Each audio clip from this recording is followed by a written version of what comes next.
Hello, and welcome to Smart Women Read Romance, a book review podcast where we fangirl over all things romance. I'm Jessen. And I'm Juliette. And today we're going to be reviewing Play by Kylie Scott. Mm-hmm. But before we dive in, make sure that you subscribe to our podcast on your preferred podcast platform, and please rate and review us. Juliette and I would love to hear from you, so follow us on our social media pages at SWReadRom. Join our Patreon for access to exclusive giveaways, a look behind the scenes of our episodes, and exclusive content including monthly videos where we answer all of your burning questions. All right, 2019, baby. I know. This is a big year. I'm super excited. This is the first episode that we're recording in the new year. We're on a little bit of a delay because we pre-record, but yes, it's the first one we're recording in 2019, the first one since our podcast launched. Yeah. So it's crazy. Like, we're actually live now. It's kind of insane. Yeah, we're no longer just pretending to be podcasters. No. Posers. This is actually happening. People are like, when's your next episode? And I'm like, it's coming. Wait, what? Stop it. I love it. It's been so much fun, though. I'm just so excited about this year. Mm-hmm. And I actually just wanted to, touch base with you, Juliette, and see what are your goals for 2019, Okay, so I have some. I'm sure you have some. Yeah, so yeah. I've got quite a few. First of all, my reading goal has jumped up. You know how they have the Goodreads reading goal? Oh, the Goodreads challenge. Yeah, the challenge. Oh, so what was yours last year? Okay, so I never put mine very high because of my writing and editing schedule. You can change it if you want. If you really? I didn't know you could edit it. If you hit your goal really fast, you can edit it. You can bump it up. Do a new goal. Oh, okay. All right. Well, this is good to know. I did not know this. I thought it was you learn something new every day, kids. Yeah. So last year I only put 60 books on there, which for me, because I have to budget my reading time with my writing time and my editing time and my whatever time, family time, So this year, though, because since we've started doing the podcast, I've fallen in love with reading all over again. Yes. It's been so wonderful. I cannot even tell you. And so I was really excited to put 125 as my goal this year. I'm so proud of you. Yes. Well, I totally did not bump up my reading goal. It's the same as last year. Because yours is insane. Well, last year I did 150 and I ended up by reading 242. I know. And I was like, oh, well, before the podcast launched and everything, I was like, oh, I'll bump it up. And now I'm like, no, I'm going to keep it down because not only am I reading new books, but I have to read, books that we've read before for the podcast as well as new releases. So I'm like, I don't know how many new books you're going to have a lot of work to do with all your podcasting, editing, and all your other stuff to do with that, I'm not worried about the editing. I'm just don't want to miss out on all the new books. I don't think we will because we pretty much will plug them into the podcast. I know. And be like, yes, I need to read this book, so it's going on the list. So this year is probably the year I'm most excited about some writing goals, which you know about. Oh, because you have to. You announcing a big something? part. Yeah. Is this an announcement? It's announcement time. Yes. Exclusively brought to you by Smart Women Read Romance. Juliette Cross has an announcement. Yeah. So for any of readers or whatever who know me, that I mostly write dark paranormal, but I am venturing out with a new paranormal rom-com series. Yes. Which Jessen has actually helped me collaborate and plot in. She's genius, y'all. She's so just excited about this. I'm so I've been excited. pressuring her. I'm a mean person because I'm like, finish your commitments right now because I want you to start the next series. I know. I'm trying to hurry and finish this so I can move on to the new stuff. That, and I'm going to be so I've not told anybody this except for you and a few close friends, but I'm writing my first contemporary this year. A full-on contemporary, no paranormal Straight elements. Contemporary, no paranormal at all. So this is the first time that you're going to write any book. I'm terrified.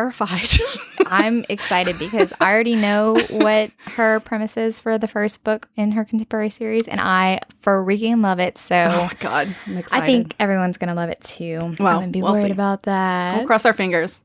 How about you? What else is going on? So, for 2019, I'm excited to get our Patreon started. I mean, it is up and running and we have some things going on, but I'm really excited about the videos. And by the time this podcast launched, we should at least have one video up there. Yeah. And it will be available to everyone to see. I will not lock it for just Patreon That is gonna be fun. users. It won't just be for patrons. So everyone can go like feel us out. See if you want to, hang out with us a little bit longer. hang out with us on Patreon. If you're not sick of us yet, come on over. Spend more time. Just want to create some good behind the scenes content for everybody. Right. And chit-chat, just be a really relaxed environment and chit-chat about us. And if anyone has any questions, that's going to go up on there and we'll answer all of your questions. And you'll actually get to see our faces. I know. So what else for 2019? Let's see. I want to discover some new authors from our listeners. So listeners, you give me your recs. Yeah. Give me some authors. Give me some new books that I have not read before. I got to meet my challenge, guys. Yeah. give us your recommendations. Shoot us a tweet, private message us, whatever, email us. I'd also like to connect with some more fellow romance podcasters because I've had such an amazing time, boobies and newbies, and learning the tropes. They've been so supportive. It's amazing, and I just love the whole community. Yeah, like, supporting each other. Aaron and Clayton on Learning the Tropes are so funny to listen hilarious. to. They I love crack them so much. me up. They're so fun. So I would love to connect with some more podcasting romancers. And let's see. Oh, for my last goal for 2019, I want to attend some conventions as SW Read Wrong. Yes. Because Juliette goes to all kind of author conventions, and I just would like us to be there as the podcast and then bring you some content from the actual conventions. I thought that would be fun. It'd be great if we had like a giant table. I'd be like, Juliette over here, then hop over with you. Juliette with SW Read Wrong. Yeah. It'd be awesome. So that's the goals for 2019. So yeah, if you have any cool goals that you want to share with us, let us know. Yep. All right, so enough about us. Let's jump into play because I've been waiting to discuss my little Mal. So, Kylie Scott is our author, and she delivers a sometimes serious, oftentimes playful rockstar romance. Play is written from Anne's, our heroine's, point of view, and it has plenty of steamy and playful scenes between our two MCs. I have a bit of a soft spot for rockstar romances in general when done right. And I really enjoyed the Stage Dive series because I just feel like it's not too cliche, not too bad boy rock star that drinks and parties. It's not too heavy handed on those kind of tropes. Right. That can get a little overdone. It's just like, so all rock stars are drug using party animals, crazy people or whatever. Anyway, so it was a no-brainer for me when I had to pick one band member out of this series to do a book review on. Mal was obnoxiously in my head saying, pick me. And I was like, okay, Mal, you're going to go on the podcast. It's fine. And I was very happy you did. Yes, exactly. Yeah, Mal has so he definitely has manic energy. He is impossible to ignore, that kind of dude. And I've only read Play. Okay, I read this one specifically for the podcast. Yeah, I threw it at you and I was like, read it. I really enjoyed the scenes with the other band members too, so I want to read about David and Ev's story. Yeah, that was book one. That's Lick. Yeah. I really like that one. That one's, it starts off with them waking up in Vegas married. So I really like that story. That was the first one that I read, and then I binged the rest of the series. But it's a blast, and the other books are amazing as well. But from the beginning, Mal had a hold on me, even in Ev and David's book. I was so drawn to Mal, his personality. I loved it. I loved it so much. He's so different. I was excited to read about him. He's just like, I think in this book, he's described as like a puppy dog. He's just like there and like in your face and like play with me and like, let's do fun stuff. And I was a big, giant, beautiful puppy dog. I love you. I'm like, I'll give you attention. It's okay. I'm gonna pet you. Yeah, exactly. So let's talk a little bit about our main characters really quickly. Yeah. Our heroine is Anne Rollins. She's a sales clerk at a small bookstore and has just been left high and dry by her mooching roommate and accepts her neighbor's invitation to a party because things just can't get any worse. And she's like, I might as well just go to this party. Right. She's basically forced to go. She really wants to stay clean. Stay home and look at this apartment. Yeah. But her friends are like, you're getting out. She is such a bitch. So you're getting out. Then enter Mal Erickson, the life of the party and drummer to the popular rock band Stage Dive. His exuberant and overly dramatic attitude brings a smile to Anne's face despite her money problems. And he declares Anne his new girlfriend and that they're moving in together, jokingly. Or so she thinks. Anne arrives home after working all day to find that she has a rock star roommate with a plan for a mutually beneficial relationship. So that's our MCs. So Juliette, I want to know, what did you think about the characters, like your first impressions and some non-spoilery things about them? Like what did you think about the characters in general? So I was a little surprised, first impressions, because I was expecting Mal's exuberant personality. And he was a little bit more somber and subdued when we first meet him. Right. He's very quiet. Now he is this, he does say some weird, quirky shit that I'm like, oh my God, I'm in love with him. He's so funny. Like the random shit that just comes out of his mouth. Right. But he's very calm and he's turned off. You know what I mean? He's like, if you have an on and off switch, he's sort of like turned off at the moment. Yeah. And she's having sort of a serious moment too. So it's even pace. So I would say my first impressions were like, this dude is really out there and cool, but he's not just like a flake. You know what I mean? Like he has some depth to him that we just have not seen yet. Yeah, definitely. And it's under the surface, but you gotta. And then later in that, he turns it all the way up. Oh yeah. Later on in the scene, well, we'll talk about that. So what about Anne? What do you think about Anne? Anne, I loved. I thought that she was maybe. I agreed with some perceptions of her being a little bit of a doormat, which I read some of those too. Yeah, and I felt that was true. Like she's just like too nice. I felt like the story didn't ignore that. Yeah, I think they addressed it. They definitely called out with everybody in her life, which allowed her to sort of be in that situation with this chick, her roommate in the very opening chapter. Right, exactly. I don't feel like it's like ignored. Like, oh, this is a doormat chick who just never learned from her mistakes. I feel like, especially with Mal, he calls her out a lot with that. So I feel I was okay with it because it was like she had character development. I saw a little bit of myself in her. Stop being so nice. Yeah. So any non-spoilery details that you want to share about play that you liked about anything? Gosh. It's hard not to spoil things. I thought the dynamic of all the relationships that she has, being the doormat, like with other characters, which I won't say too much, with Reese and other people. Right. Even her neighbor borrowing clothes and stuff. Like we see that aspect of her, but we also see her transform. And I really love that by the end. Yeah, I do like that too, because if she would have remained a doormat and not stood up for herself, I would have been like, you're too stupid to live. and it's at first, I'll say this. At first, it seems like Anne and Mal are totally mismatched personality-wise, but actually they fit perfectly. Yeah. Okay, so now we're going to enter our spoiler section. So if you have not read this book, please go read it and then come back with us and come chat with us. So this is your last warning, spoiler section. All right, now we are in the spoiler section, and it is time for our showdown. Showdown, baby. Woohoo! Okay, so since we got to be better at this, like who goes first. I don't know who went first. I went first last time because you made me. Oh, okay. And so now this is your turn to go first, and then next week. Well, I know you're not going to pick the one I picked. Well, how do you know? Because I know we're on the same wavelength. Oh no, I totally know you. You're not going to pick this one. Whatever, do it. So what I've learned is I tend to pick the first scenes where we see it's like a turning point or depth of emotion in the hero toward the heroine. So for me, it was shut up. I'm just saying it could possibly be my scene. Okay. It's not. I don't know. Just go. Not. We'll see. The scene where with the bitch in the bathroom at okay, no, it's not. Yeah, that's not my scene. The scene isn't that part, or not even the part right after. It's when she goes to him and says, she's like, please don't sleep with that chick, whatever. And she goes to the bathroom. Yeah. And it's when he goes in there after her.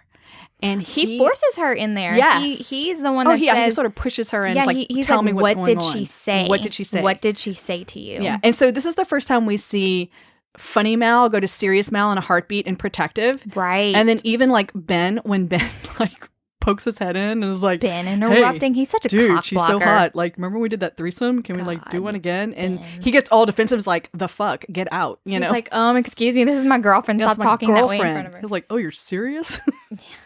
So that was mine because it's not like a big scene, like obviously deep one, but it's a moment where we see him.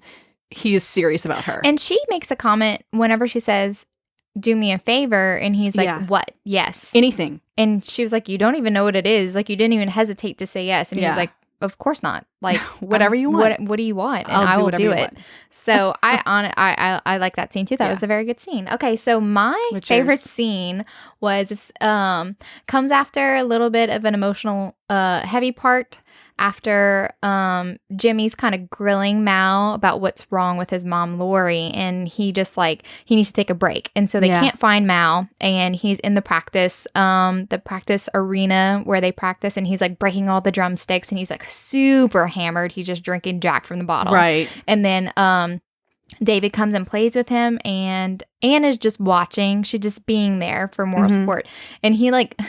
He's so drunk that he like falls off of his drum stool. Oh God, I forgot that. And he like kicks her in the head accidentally. Yes, he accidentally kicks her in the head. Like, oh no, I'm so sorry. And he's like, dude. All of a sudden, like they're like, okay, we're gonna get you home. It's fine. And he just like blurts out, he's like, I love you, Anne. Yeah. He keeps screaming it, and David actually goes up to him and like tries to silence him, and then he bites him. He bites David, and he goes, "My love will not be silenced." And I just loved it. Like, what a mouth thing to do! Oh my God, I think you won. His declaration of love is just okay. This is so sad, funny. but I think I'm going to agree with Jessen. That was better than mine. I just loved it so much because Anne freezes and she's like, "Did he just say that? No, you're really drunk." He's got to be really drunk. But he just kept saying it. He's one of the It's the kind of drunk that like you're bringing down all the walls and saying how you feel. Yes, you know? I loved it. So that was my favorite scene because not only was it his declaration of love, but it was also very funny. And you know how like the funny scenes always get me. They stick with me a lot. So I just loved it, and it was true to his personality. How else was he going to tell her that he was in love with her? So I liked it so much. All right, so guys, I'm going to post it on Instagram, and you can vote and see who has the better showdown scene. Let's get straight up into this breakdown. So Anne's former roommate, who owes her money, has packed up her stuff and left Anne high and dry without notice, which is a really fucking shitty thing to do. Yes. She's worried about rent, understandably, but she thinks she could maybe get away with crashing on her little sister Lizzie's dorm room floor, which is kind of really sad. I'm like, oh, who is on the dorm room floor? Gross. Yeah. Anyway, her neighbors Lauren and Nate, who are characters from Lick, which is stage dive number 1, invite her to Ev and David's house for a party. And Anne is actually a fan of the band, and she finally does agree to go because Reese, her best guy friend, and she's also crushing on him, she also works for him, is too busy playing the field to comfort a friend. Right. So he's way too busy. He's always busy. He always has a date, and she just like, she's always second best. Yeah. Ugh. And I have less to say about him. Yeah, so she gets to the party and she meets the band members, but she does need a little breather. And she goes out to Ev and David's patio, and that's where she runs into Mal. She runs into Malcolm Erickson. He's the drummer for Stage Dive, and that's the band member who she has the biggest teenage crush on. Right, like, and she kind of has been going through this in her head through the party. Like, she's like, I wonder if I might meet him, but she's like, no, there's just no possible way. And of course he's the one out there privately like brooding in the right. And at first she doesn't notice him though, because she's on the phone when she's on the phone with Reese, and this is God, I hate this. I just hate him right at this moment. Reese, whenever she's on the phone with Reese and she's telling Reese about what her roommate Skylar did to her, it's like, oh, that's so shitty, la la, where are you? You're at a party, and then he asks her if she can work on Sunday and cover for the other employee because he's an insensitive asshole. And like at the very end of the conversation, like, oh, by the way, and then he's trying to guilt her into it. Even he like gets all kind of like silent treatment-y with her, like pouting. But Mal overhears that, and Mal's like, it seems like you're having a bad night, and so that's how they meet, and so he knows right at the bat that she's having a very shitty time. Right. So as soon as he hangs up, he sort of makes himself known. I can't remember exactly what he says, but it's something smexy or whatever, alluring, you know. And but she notes like right off the bat that he's really not like, he's not in like party rocker mode, you know what I mean? That he's famous for. Right. That he's really famous for. And he looks even a little sad, she thinks. And then of course, Mal overheard the phone conversation with Reese, and he's commiserating with her about the shitty roommate, and but also that the guy she was talking to, or whoever, obviously didn't care very much either when he's like trying to bully her into working. Right. He was like, so obviously you let people walk all over you. Yeah, everybody, including like your good friends. Your roommate owes you money, plus just left without notice, and then your friend / boss doesn't even care that you're going through a rough time, and it's like automatically like, hey, can you do me a favor? But it triggers something in her. She sort of snaps back at him, and he's like, oh, there you go. Right. He's like, yep, I'm proud of you. Good job. Like she basically, she was like, fuck you, buddy. Fuck you. And he's like, yeah, there we go. Like he's riling her up on purpose. I love it. Yeah, I know. He's pushing all the right buttons. Yes. I love the part too. He also tells her she has crazy eyes for him. Yes. When she so looks this at is him. a running joke throughout the novel that she gets the crazy eyes just for him, not for anybody else, just for him. Because even later when she meets Ben, she goes, she don't have crazy eyes for Ben, just for me. Yeah, I really love the whole crazy eyes aspect, and like, wouldn't you? I'd get super story eyed if there was somebody that I had even, a huge celebrity crush on. And he teases her. He says, "It's like you're, thinking of me without my pants on." And he goes, in this quote, "A massive invasion of my privacy. Whatever you're imagining, it's bigger." Oh, Mal. He's adorable. So crazy. But he makes her laugh. He sort of lightens her mood. Yeah, he does it on purpose. Everything that he's saying to her is either to get her, out of her funk, or get her or mad to get her and riled not up, just mad enough to sort of take fight action. Back. Right. Exactly. And so later on in the party, she kind of like, when she gets kind of miffed at him, she's like, later, and goes into the party. Breaks it up because she's like, what are you doing? Why are y'all outside together? What are y'all talking about? Y'all's voices so they go are raised. inside and... Yeah, so she's kind of milling around. So then Mal's like, gyrating on a coffee table, drinking, some chick's dancing with him. And then he's like, hey, Ben, Anne's my girl. We're moving in together. Like, they've just met. She's like sitting there looking at him like he is absolutely fucking insane. Yeah, I mean, like, he's joking. He's so funny. But he's hilarious. He is. And he's so dramatic. He is over the top. He is not a subtle character. He even like drops on his knees in front of her and like, forgive me, Anne, forgive me for like something that he did. I think he was flirting with the other girls dancing with him. And he was like, if that's your girl, or like, I want a girl like that who lets me dance with other girls. And he was like, no. He's like, oh, get away from me. He's like, he pushes her away. And he's like, forgive me, Anne. Oh, so that's great. And they do have a moment inside of that. And I'm glad that she stuck this in there whenever he is on his knees and he's like, hugging her and begging for her forgiveness. He tickles her and they kind of like fall off the sofa. She kind of falls and they kind of have an eye connection where Anne was like, it felt like something else was there. Like the playfulness was gone and it was more he was like just looking at her. Yeah. It was more like they had a real connection in that moment. That's like, true. hey, I might kind of like you right there. And it got really serious. But then Ev is like, get off of her. Yeah. Get off of her, Mal. Very protective of Anne. Because Mal's like an insano. Yeah. So I did like that she stuck it in there. So right off the bat in like chapter 2 or whatever, we not only get this Mal's crazy and he's manic, but in his moments of clarity, you can see that he really is interested in her right there. It's true interest. Right. As like, you're an interesting person and you're attractive to me. So I like that. So the next day at work, she's comparing Mal and Reese and thinking that Reese's smile does not make her crazy like Mal does. But it's fine with her, though, because she doesn't put much stock in marriage or happily ever afters, which is blasphemy. We only love HEAs over here. I know. And but it's her past. It is her past. And we'll find out more about that later. I really like how it the full story comes out. Yeah, it comes out at the right time. Yeah. But Reese, who is her crush and her boss and her friend, is a horn dog who I hate him. Has to know that Anne is interested in him. Like, there's no possible way he doesn't know. And I hate the way that he checks out Ev whenever she comes bring Anne coffee. Yeah. And then he like deflates whenever he sees that she has a ring on her she has finger. a ring on. So he can't pick up on Anne's friend. Yeah. He's such a horn dog and I don't like it.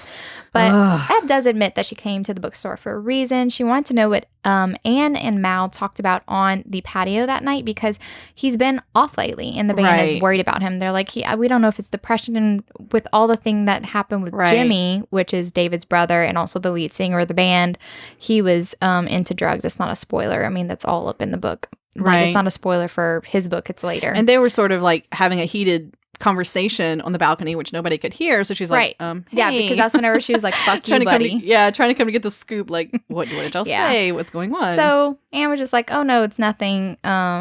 He just talked to me about my roommate situation. That's it. That's basically it. And Ev was like, oh, okay. But she really was hoping for more because they want to find out what's wrong because they're with Mal. concerned about him. So Anne returns home that afternoon and finds a shirtless and sweaty Mal who has a key to her apartment. And he's moving in new furniture to replace the ones that her roommate took whenever she ducked out. Oh which God. It was her furniture. If she took Anne's furniture, I would have hated her even more. But anyway. Yeah.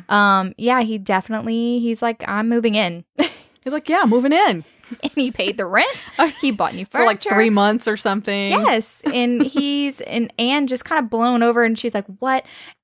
It does take some convincing. I saw a couple people say like, oh my goodness, she let this person just move in with her. And I'm like, okay, let's go over the facts. People might think it's crazy, but let's go over the facts. Okay. She is in dire straits. She needs somebody else to pay rent with her or else she will be homeless because she cannot make the payments by herself. She doesn't have parents she can fall back on. Right, exactly.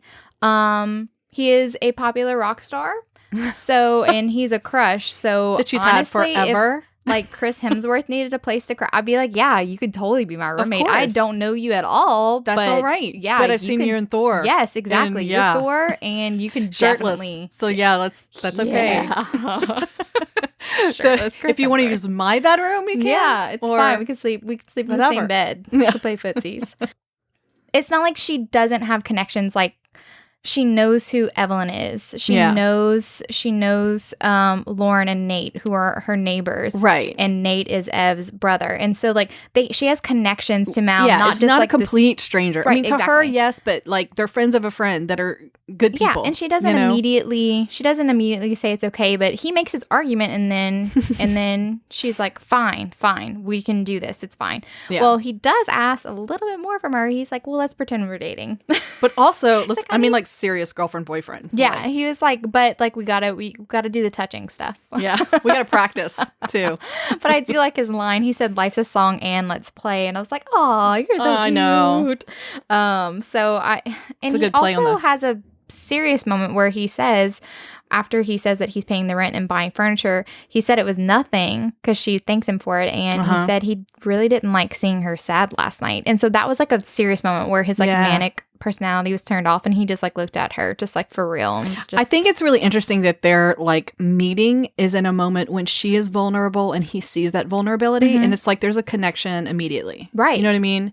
And then it turns all very playful, but at the same time, they're already like connected. So I feel like they're similar personalities in the way that, and we find this out later on in the book, we get more about this. Mal says that he likes whenever he's with her, he doesn't have to be turned on all the time. He doesn't always have to be happy. Like he feels like he doesn't have to be that the person. Mal everyone expects. Right. Everyone expects Mal to be the happy, playful, energetic person. Right. And with Anne, he doesn't have to be that way all the time. And she accepts him for, right. For and who the other is. thing is that she gets his crazy. Yeah. You know what I mean? Like they're both equally crazy in the same way. And half of the crazy that he displays in front of her is to make her smile. It is to make her laugh. Like he likes whenever she smiles. Just like he said, I don't like seeing you sad. Yeah. He doesn't. And he does this on purpose. Anytime she's feeling down in the dumps or whatever. That's what he does. I know. So, yeah. One of my favorite quotes was when he's cheering her. Oh, anyway, that's later. No, it's fine. But he so that like the next day he texts her like all day long. They're hilarious texts. They're very it's playful, digging fun. Through her drawers. Wait, what? It's so cute. He's like, what do you like whenever you're on the rag? Because David says that I should get you like chocolates and stuff. He's like, I'm trying to be caring. And she's like, I don't want to talk about this ever. He's hilarious. There are no boundaries with Mal. No boundaries. And that's what is just so endearing about him. He doesn't worm his way into your heart. He bulldozes it in there. He's like, I'm in your heart. Yeah, and like, you can't block me out. Haha. Try it. So, yeah. And so she returns home and hears him on the phone sounding stressed and hurt, like in the kitchen area or kind of out of the way. And so there's something that he's not telling her. He's keeping from her. And as soon as she asks him and tries to get close to him about it, he like turns on the Mal, you know what I mean? Like, hey, and distracts her with something lively. He's like, didn't you go say hi to Ben? Did you introduce yourself? And she's like, yeah, I said hi. And he was like, nope, don't Ben, be rude. It's a guest. Yeah, because Ben's like playing games, video games or something. He doesn't want to be vulnerable in front at of all. her. No. Something's going on with him. And she he's knows not willing to open up. No, he's not ready. What's funny though is he doesn't like her. He doesn't like her seeing him vulnerable at all and distracts her. And then Mal, later, we talked about this a little bit already, Mal plays the drums for hours when he's upset. Yeah, he does this countless times during the book. Like, it's kind of his stress reliever, you know? And so he's not sleeping. I love how she says she listened to him for hours pacing around the apartment and humming, observing that humming death metal was more of an art form than you'd imagine. So he's like humming some Metallica. Yeah, and he's got a little bit, you know, of a sleeplessness issue. Yeah, you know? he's an insomniac. He's but definitely an insomniac. It's definitely related to his issue. Right. I love the next morning, though. Reese arrives. Oh, yeah. Early morning with donuts. Mal answers the door in just his boxers. Like 5:15, though. Yeah. Who the fuck 5:15 in the morning. Yeah, it's so... I know. And it's so cheesy annoying. Because he's, like, obviously rumpled from the night before from his, you know, the last woman he was with. Yeah. I think he might have even still smelled of her, like perfume or something. Anne says that she smells like stale perfume on him. Yeah. And so he has, like, bedhead, but... we know that he's never been asleep that night. So I'm going to pause for 1 second and tell y'all why I think Reese is a total douche. Okay. Please enlighten us. Tell us why he's the worst ever. He is the kind of guy that is so fucking insecure that he has to have a backup plan. He needs like someone in the wings to just ooh and ah over him and be his second best. Right. You know, but as soon as that shiny new toy is... He's always looking for something better. She's never good enough. Right. You know, but he won't cut her loose, you know, in a way. Because he knows that Anne has a crush on him. And Anne, is, of course, she works for him. So she's always going to see him. But she still is obviously pining over him. And he won't... Like, he could have said at any point, we're never going to be together. Like, we are just friends. But he doesn't. He just continues to do shit. Like, show up at 5 a.m. with fucking donuts. Right, you know? Exactly. And he just expects her to be there and ready for whenever he's ready for her. But today, he shows up and Mal answers in all his beautiful, shirtless, boxer-only glory. Yeah. And it's funny because... Reese acts jealous and is very rude to Mal. He's a total douchebag to Mal. He totally is. You know, even though it's obvious that he's, you know, recently been with another woman, like that doesn't matter, you know. But Mal notices that Anne likes Reese. He sees her defending him a little bit, you know, like, hey. Defending Reese? Yes, just like, hey guys, hang on, you know, sort of like in between them. But she plays along with their fake relationship because that's what she agreed with Mal. Like, yes, this is, you know, we're together now. And I love Reese is all like, Anne, seriously, like. You can do better or whatever. He's not going to be with you long. You're going to be nothing to him. He doesn't take me for granted. Yeah, he's like a rock star. Hint, hint, you little bastard. I know. God. So Mal is pushing her to stand up for herself and is proud when she assists. He picks up after himself, which I thought was funny. I thought that was cute, too. Yeah. That was a cute scene. He also doesn't like whenever people just barge into Anne's apartment because Lauren, the neighbor, has a key because she always wants to borrow clothes from her. Right. And he's like, no. He's like, mm-mm. He's like, we're putting a bolt on the door. And see, that was another thing I was saying. Like, even Lauren, who is a good friend, takes advantage of her. Like, and Anne sort of not in a malicious way. No, not but just at all. like you're always available. Like you're always available, and I can always come to your closet and take whatever you want, whatever I want. You know, yeah, pretty much. So now that they're being pretend couple, Lauren does come over.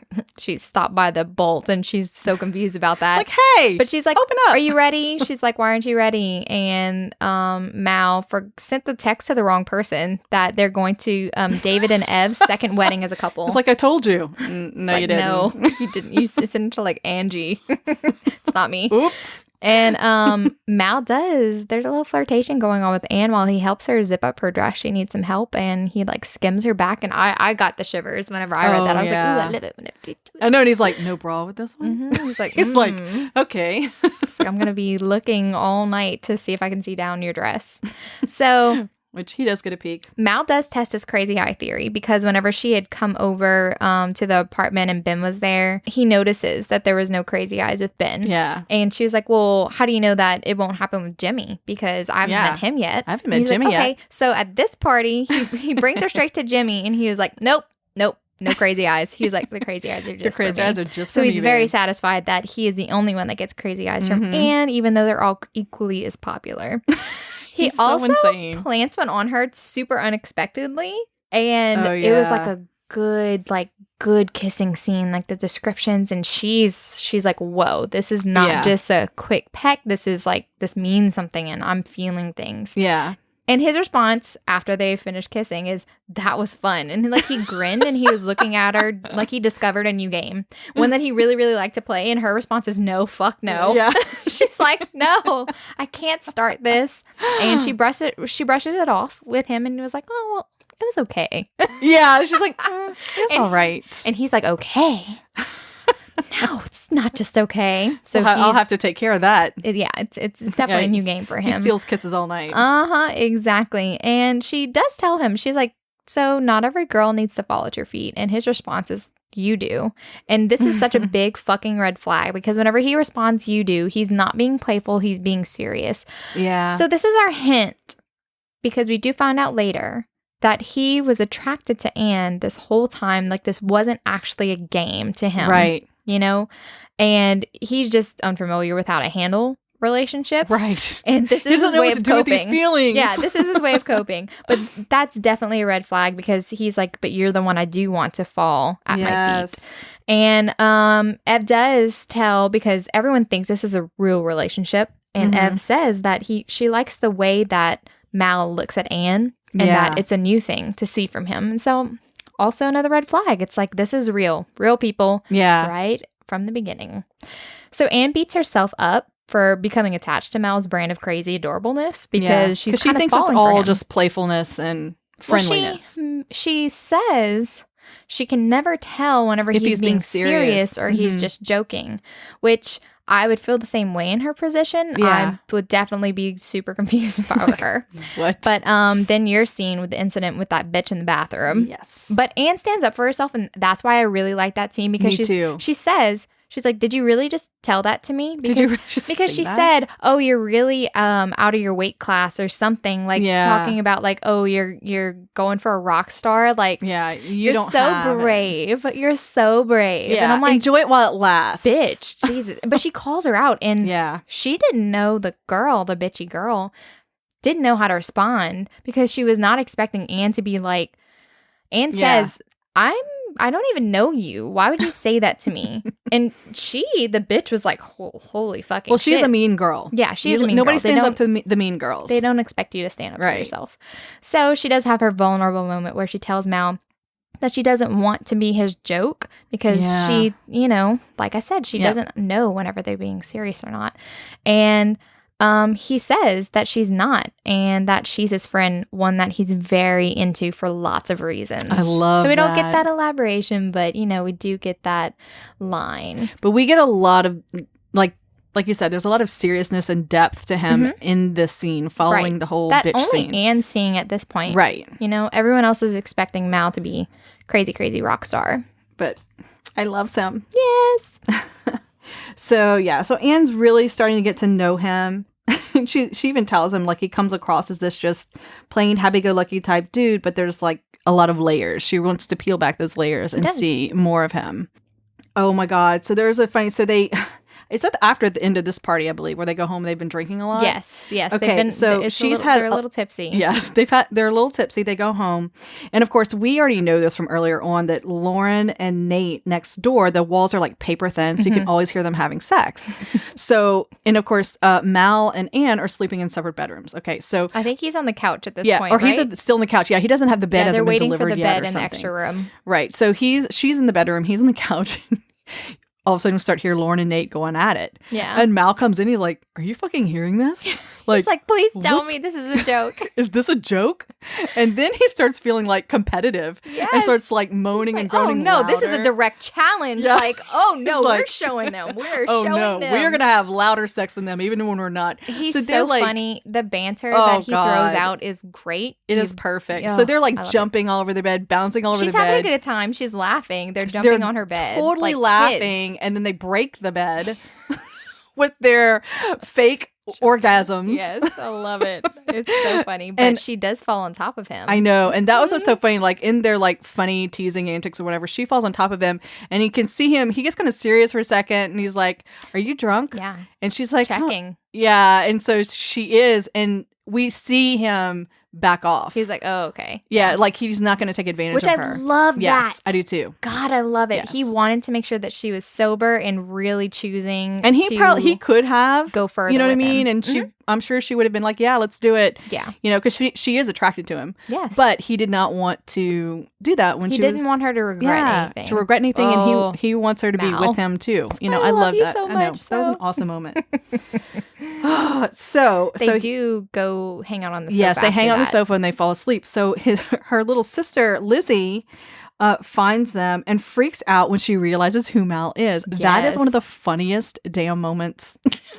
It's like, oh my God, she had pictures of you all over her wall. And she's like, shut up, Lizzie, shut up, Lizzie. She wrote your name on her thigh. And he's like, should I write? He's like, go give me a Sharpie. I'm going to write her name on my penis. Yeah. It's so funny.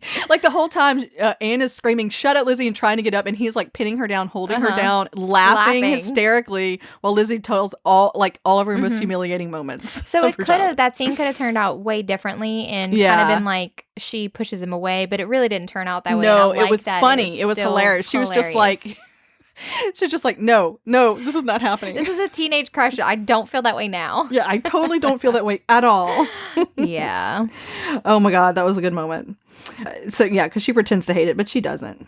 We see that Mal is feeling a little more daring after their near hookup the night before, and he wants to renegotiate and add sex into their agreement. Oh yeah. He goes straight for it. He was like, look. We're adding it back in. He is like, I know you wanted me and I feel like we should have sex, so. I know. But I love how he's always trying to make Anne smile or laugh. Like the time when he licks her face and said he doesn't just salivate on anyone. Yeah. She's like, you did not just do that. Did you just lick me?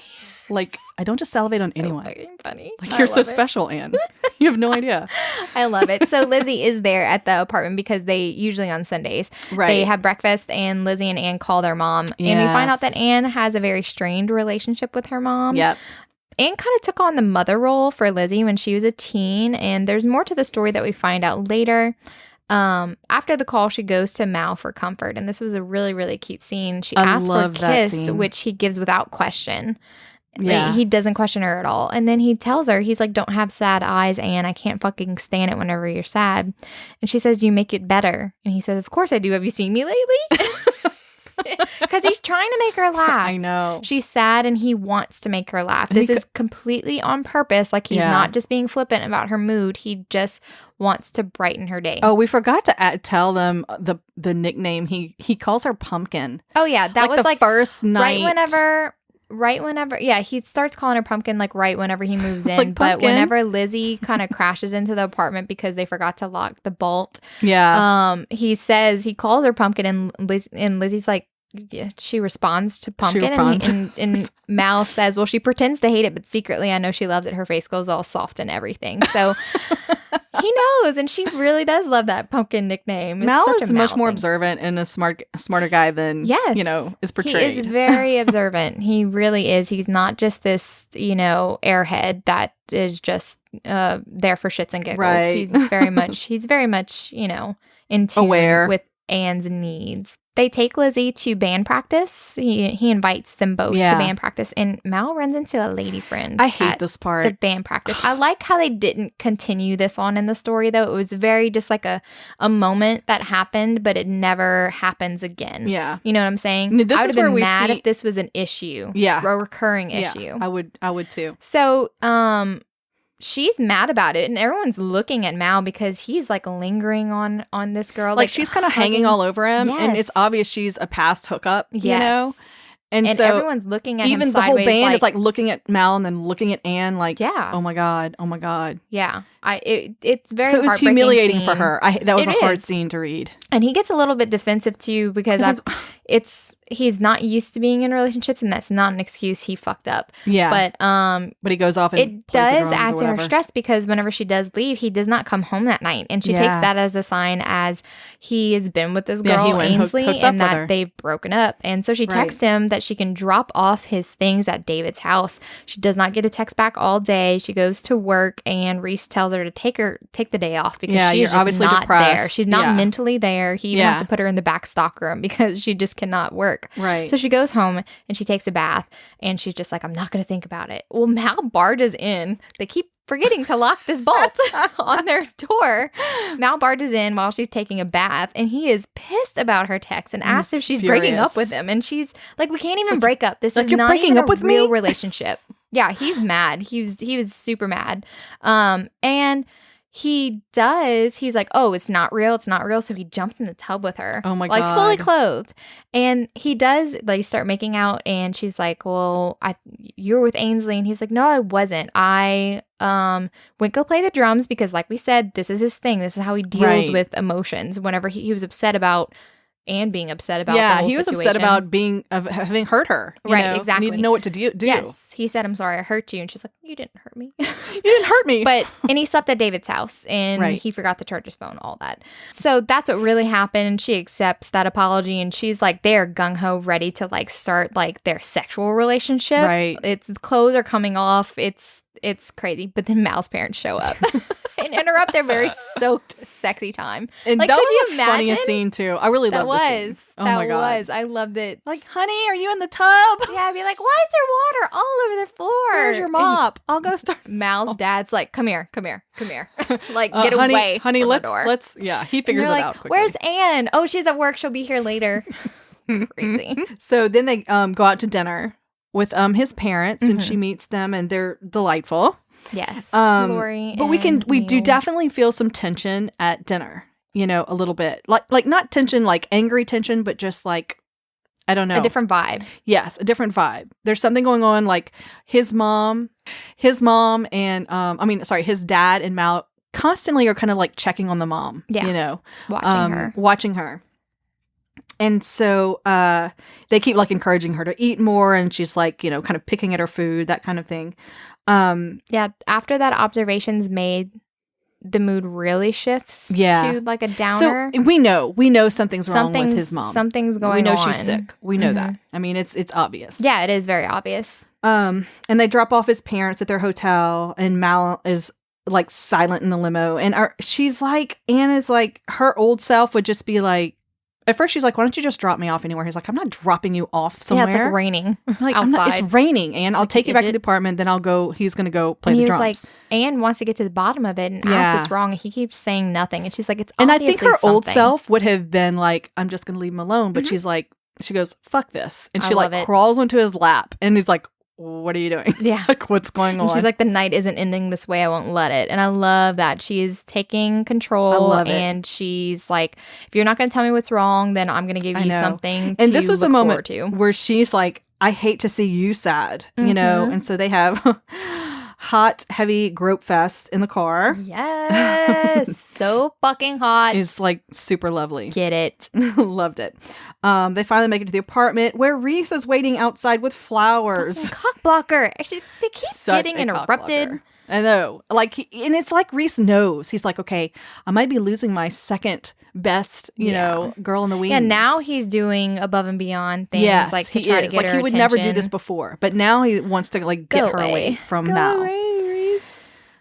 So, and Mal is pissed, which I really like because we Yeah. obviously see he has feelings for her. Yeah, but I do like how Anne dismisses Reese, being like, yeah, he's back. Because, you know, Yeah. he thought this was his in. Mal's out the picture. Now's his chance. Right. But she chooses Mal. She's like, no, he's back. We're working it out. Yeah, we're working out. Sorry, Reese. Yeah. Bye. And even though Reese apologizes for not noticing her before, I still don't forgive him because he's an asshole. Yeah. But I did find it was similar to Emery's situation in Egomaniac. I agree. By Vi Keelan. Like, that was a very similar, like, it was. The friend who never noticed her. Yes. And I like that. I agree. But he's a big asshole, so I don't like him. Yeah. Well, we don't like these extra dudes who are just like...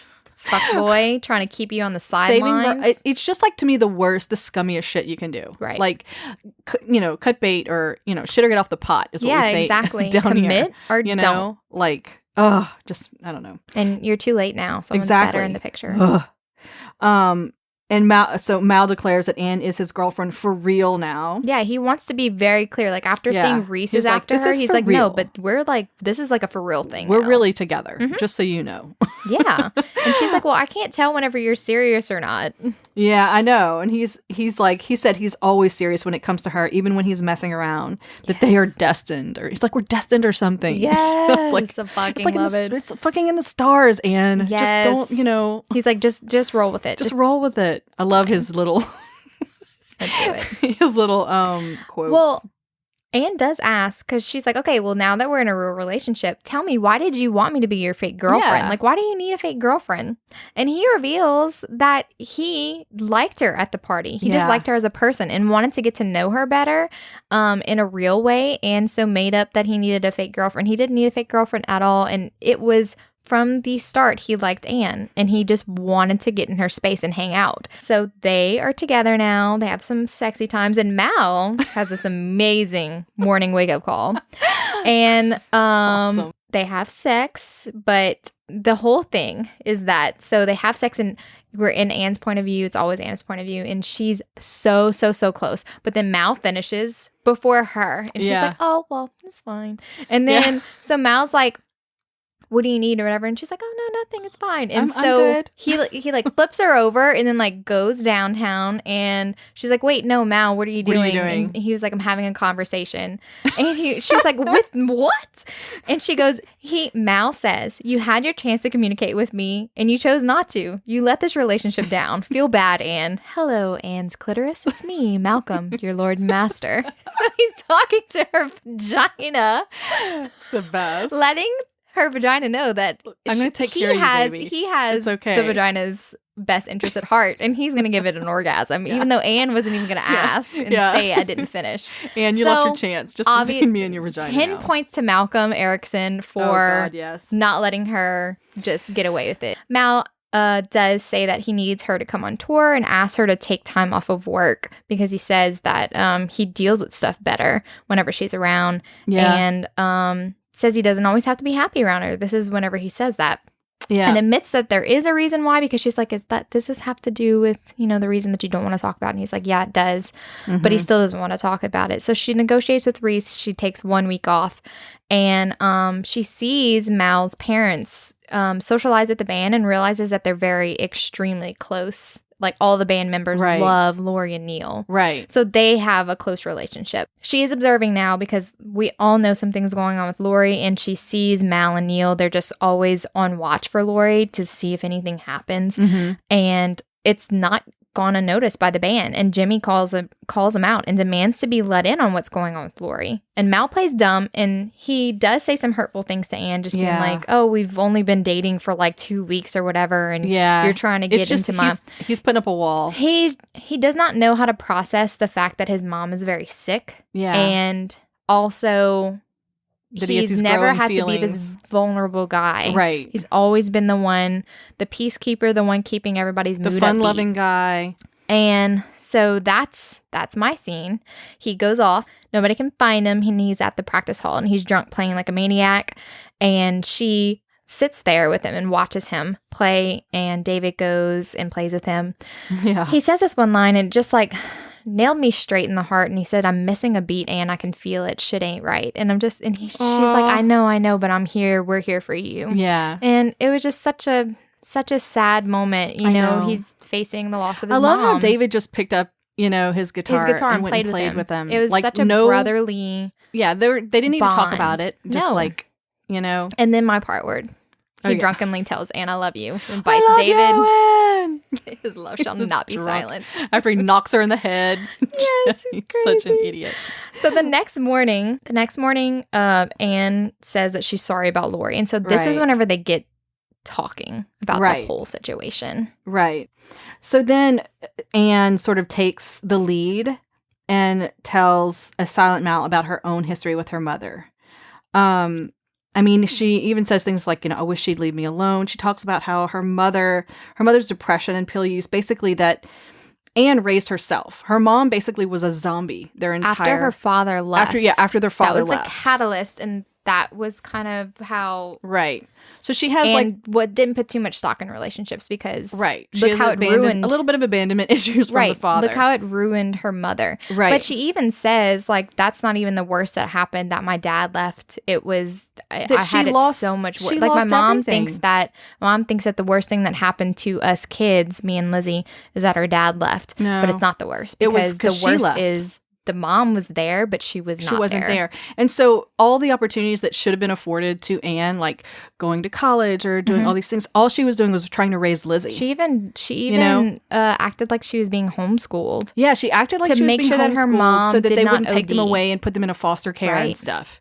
So she was putting on this big charade, constantly stressed out that somebody was going to take them away, her and Lizzie, and split them up or something.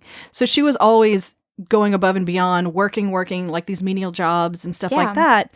So she never got the chance to do the things she wanted to do. You know what I mean? So now she's trying to, help Lizzie through college while she's, working in a bookstore, which is great, but she never got to really pursue anything she wanted to. And that's the whole resentment with right. And that's the resentment with the mom. And she just decides, hey, that there's something that you don't want to talk about, but this is my thing that I don't talk about. So I'm going to let you know a thing that I don't talk about with other people.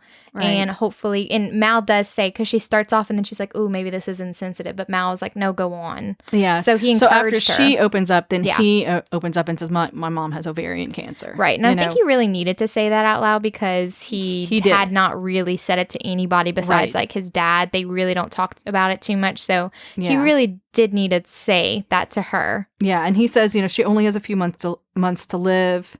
But he hasn't told anybody because he doesn't want the band to worry about her. I think that was her request. I think she's the one that doesn't want. She said that. She had requested it? Mm-hmm. She had requested. That. Because, she did. She was the one that said, I didn't want everybody making a big fuss. Yeah. And that's why the band members know something is wrong, but they don't know what it is. Yeah. So sad. And man, this kind of killed me when he tells her, he's like, worst fucking thing is the morning. For a few seconds, everything's all right. Then I remember she's sick. No, punch to the gut, Mal. And it hurts me so bad because I think everybody can relate to that. Yeah. All of us have had some sort of tragedy where you wake up that morning, thinking the world is all right. And then you remember. But you remember the shitty thing that's happening. Right. I think everybody can relate to that. And I was like, that really hit me hard when I read that. So kudos to Kylie Scott for sort of making that very relatable. So they go to a performance where the band is performing. Yeah, the tour is just kicking off. Right. The tour's just kicking off and it's there in town.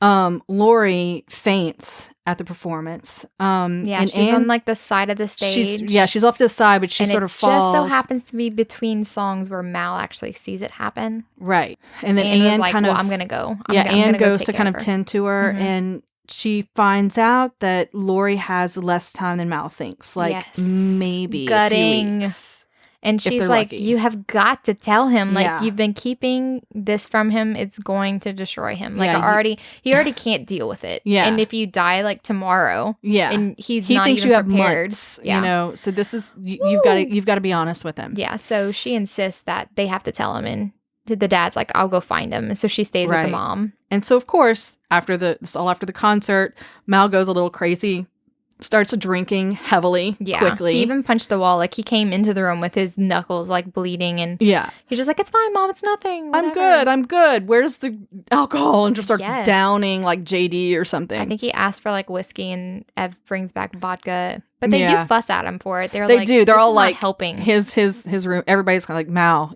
cut it out. But he goes into this crazy manic mode.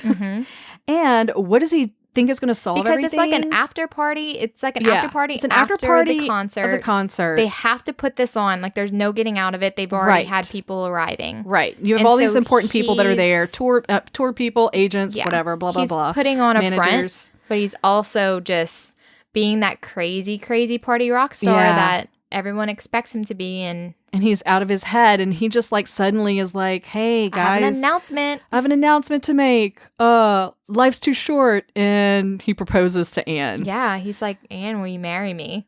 And she's freaking out. I know. Because she sees his parents there. Yeah. And poor Lori, looks super hopeful. I know. But also like, what's going on? I mean, it's obvious that it's not right. You know what I mean? Like, there's so much tension in the room.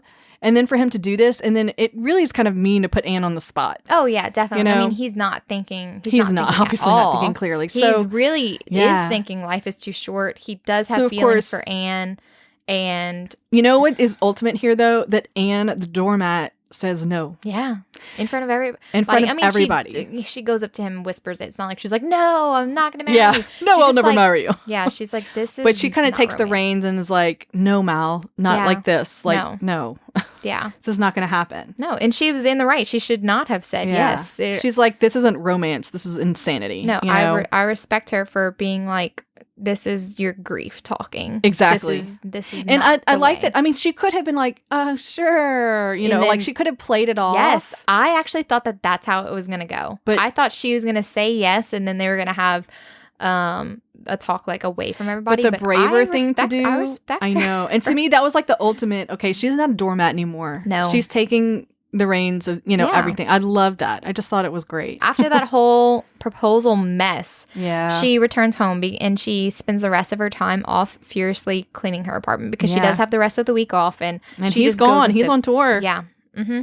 So Lauren and Lizzie come over and they're freaking out about her. She's like scrubbing the ceilings. Yeah, she's like scrubbing. She's like, look at that bowl. Look how pristine that is. And they're like, we're not going beautiful. to look at your toilet again. Thank you. But no, it's fine. So Ev shows up and she's worried about her.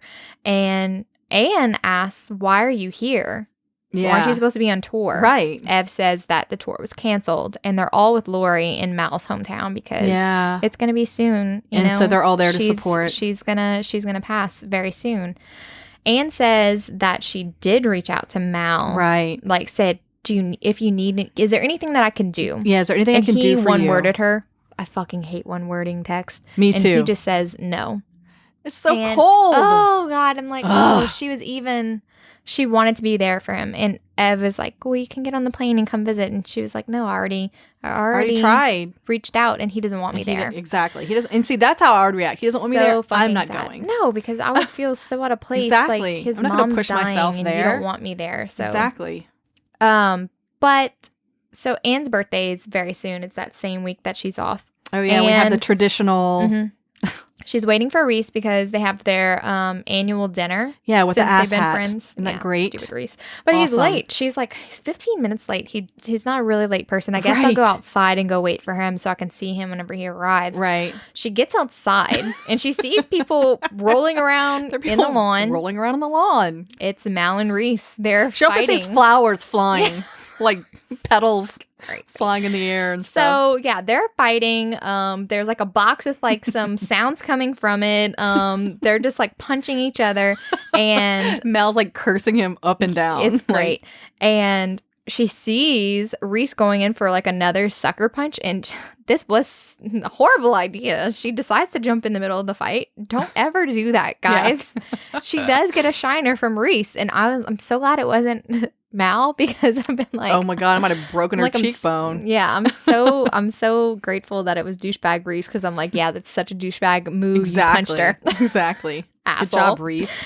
Obviously, he didn't do it on purpose, but anyway. Still, we hate Reese. Mal had the little thing in the box making noise. He bought her a puppy. He bought Anne a she said she'd never had a pet, right? Yes. This is like their first meeting. It's literally the first meeting on Ev and David's patio. Yeah. And it's like she never had a pet. It's like not even a goldfish. Yeah. Like, no. He was like, everyone should have a pet or whatever. So that's his way of wish fulfilling her. Yeah. And it's really funny. He's like, Mommy and Daddy, it's fine. It's me and Uncle Reese or whatever. I love the whole speech right there.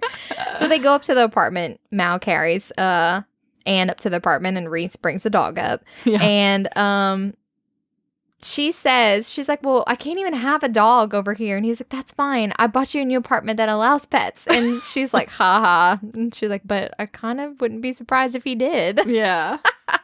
So, Anne does tell Reese, like Reese is in the room and it's pretty much directed at him. I love that. Saying that she's in love with Mal. Because Reese is like, are you sure? She's like, I'm in love with him. And you feel like. And Mal just like freeze. Like, what was that you said? Awesome. Oh, it was awesome. So unexpected. That was a great scene. And she does tell Mal, she's like, I really do want to yell at you. Because he's like, don't you want to yell at me? Like, this seems way too easy. You love me? This seems super, I'm getting off the hook. Yeah. She's like, I really do want to yell at you because you disappearing is not okay. You do it all the time, and this is a boundary for me, and you need to stop doing that. I mean, her dad disappeared and never came back. Right. So, but she says that she understands why he did this, why he went silent on her because of everything going on with his mom, that it's very understandable.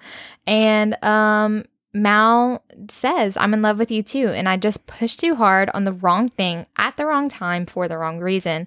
He's like, right girl, wrong everything else. Yeah. So, and I agree. It's not that he didn't love her and didn't want to marry her. Right. It was that he was doing it for the wrong reasons. He was just, So anyway. He's having a Mal moment. Yeah, he was having a Mal moment. So I really do like how their relationship was resolved right there. And then we get to the epilogue. Yes, the epilogue which great. Is a month later. Yeah, it's a month later, and Anne and Mal live in the apartment. Yes. Their new apartment, across from David and Ev with their dog. Yes. Gilal's pets. And I love Anne sort of reflects back on spending time with Laurie in her last moments and how it's been hard for Mal to heal, but he's okay, you know, and he communicates with her. Yeah. And so we see that while that was obviously a very difficult time, that they were there for Laurie and the family together, you know, which was great.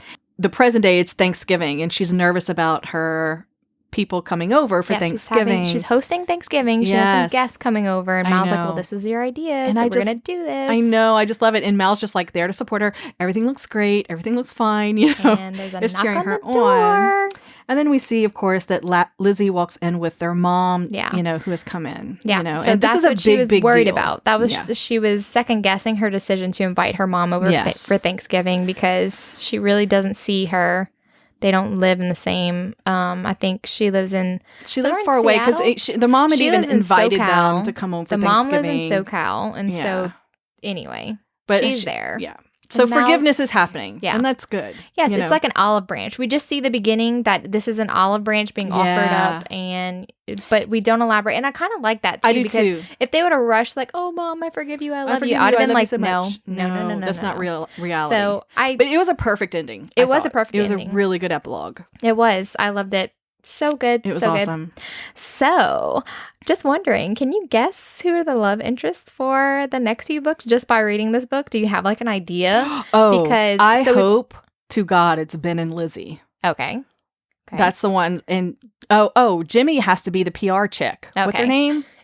What's the PR chick's name? Lena, yes. Yeah.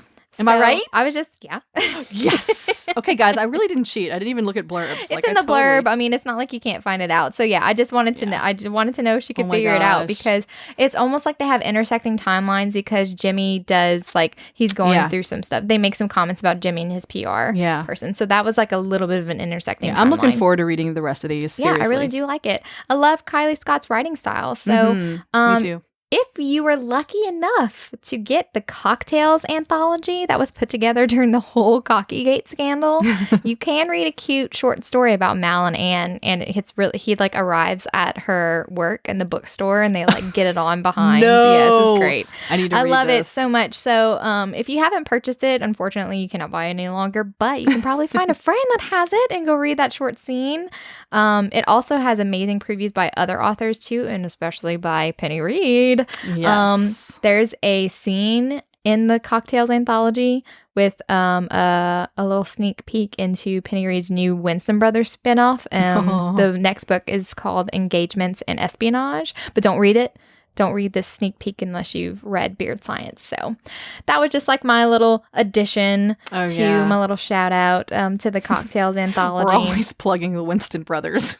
I don't mean to. Y'all, we're not obsessed. Okay, we are obsessed. It just so happens that Kylie Scott happened to write a short story into this. Hashtag Cletus is the best. Everybody wanted, I think she asked, she went on social media and she's like, well, what couple do you want to see in an extra scene? Everybody was like, Mal and Anne. Oh, so yeah. Everyone loved Mal and Anne. Yeah, they're awesome. I love them so much. All right. So we hope that you enjoy today's episode and look forward to the next one where we'll be discussing Sally Thorne's new release, 99% Mine. Yes, I can't wait. I'm so excited about this one. Me too. So thanks so much for listening. This goes out to all the fangirls. Life's better with a little HEA.